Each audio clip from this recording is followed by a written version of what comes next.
શહેરના મહિલા કોલેજ વિસ્તારમાં મોડી રાત્રિના સમયે રસના સિચોડે લુખ્ખા તત્વો આવીને તોડફોડ કરી નાસી છૂટ્યા હતા. આ બનાવ બનતા પોલીસ કાફલો ઘટનાસ્થળે પહોંચીને વધુ તપાસ હાથ ધરી હતી. ભાવનગર શહેર જિલ્લામાં આવારા લુખ્ખા તત્વોમાં પોલીસનો કોઈ ડર રહ્યો જ નથી તેવું લાગી રહ્યું છે. રોજ બેરોજ સામાન્ય બાબતે મારામારી, છરી વડે હુમલો કરવો, તોડફોડ કરવી, નુકસાન કરવું સામાન્ય બની ગયું છે.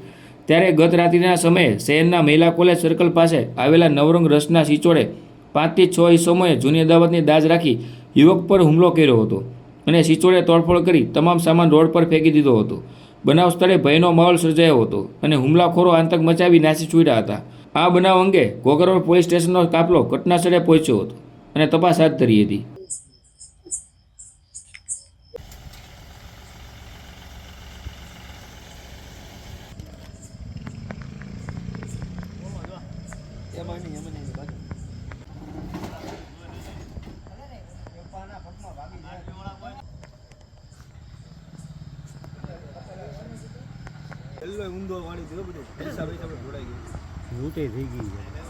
ફક્ત તમારું નામ?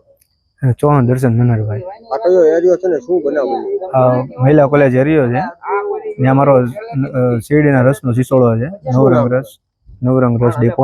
શું બનાવ બન્યો? હવે મારે એક જૂની અદાવત હતી.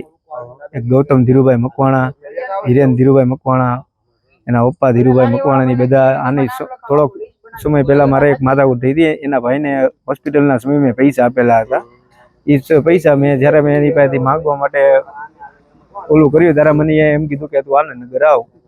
એ થોડોક જે સમયે માથાકૂટ થઈ હતી આની પહેલા, ત્યારે મને આનંદનગર બોલાવીને ત્યાં મને બહુ માર્યો હતો. ત્યારે એ ગાડી બાડી તોડી નાખી હતી મારી. ત્યારે એ ટોટલ લોસ કરી નાખી હતી ગાડી. ત્યારે પછી એ મેં ફરિયાદ કરેલી છે એમાં. એ ઘણા સમયથી પ્રેશર તો એવી રીતે કરે છે બીજા થકી કેવડાવીને કે સમાધાન કરી નાખ એમ. તો મેં કાંઈ સમાધાનનું અમે ના પાડી કે ભાઈ જે થતું હશે એ લીગલી કરશું આપણે એમ. તો આજે આવ્યા એ 4 વ્હીલ લઈને, વ્હાઇટ કલરની ગાડી હતી, કાળા કાચવાળી. 2 જણા ઉતર્યા ને મને ગૌતમ ઉતરો, એક ગોળીઓ કરીને ઉતરો, બીજા ગાડીમાં બેઠા હતા. એટલે ઉતરીને મને કીધું કે તારે સમાધાન શું કરવાનું છે? મેં કીધું અત્યારે મારો ધંધો ચાલુ છે, મેં કીધું પછી વાત એમ.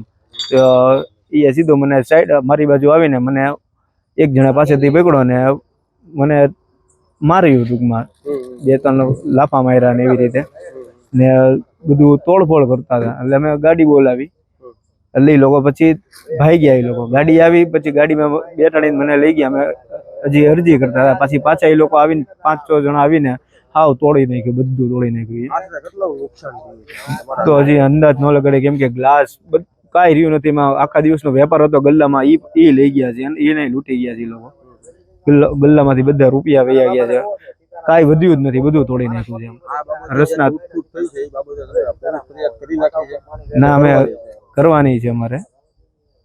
અને અંદાજે તમને ખબર છે કે કેટલાનું નુકસાન થયું છે? અત્યારે અંદાજ ન લગે, અંદાજ માનીએ તો 40-50 હજારનું નુકસાન થઈ ગયું. કેમ કે બધો મંડપ તોડી નાખ્યો, બધા બેનર ફાડી નાખ્યા છે, લાઇટો તોડી નાખી, બધું મશીનનું મોટર તોડી નાખેલી છે, પછી કાચ, બધા ગ્લાસ, તપેલા બધું તોડી નાખેલું. તમારી શું માંગ છે? એની પર શું કાર્યવાહી થવી? આ મારી સાથે બીજી વાર થયું છે. એ લોકો જામીન ઉપર છૂટી ગયા હતા. પહેલા એ પોલીસ વાળાએ કર્યું હતું, એ લોકોને જેલમાં નાખ્યા હતા. અત્યારે છૂટી ગયા હતા પછી પાછા મને અત્યારે પ્રેશર કરે છે કે તું સમાધાન કરે એમ. મારે સમાધાન નથી કરવાનું. મારી એટલી માંગ છે કે એને સજા મળે.